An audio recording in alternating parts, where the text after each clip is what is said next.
कोल्हापूर महानगरपालिका निवडणुकीत Republican party of India Ambedkar या पक्षानं महाविकास आघाडीला पाठिंबा देण्याचा निर्णय घेतलाय. काँग्रेस कमिटी कार्यालयात माध्यमांशी बोलताना पक्षाच्या पश्चिम महाराष्ट्राच्या अध्यक्षा रूपा वायदंडे यांनी ही माहिती दिली.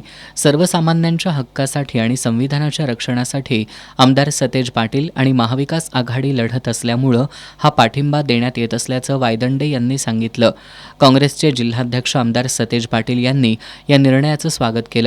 देशातील लोकशाही आणि संविधानाच्या रक्षणाची जबाबदारी आंबेडकरवादी जनता समर्थपणे पार पाडू शकते असा विश्वास व्यक्त केला.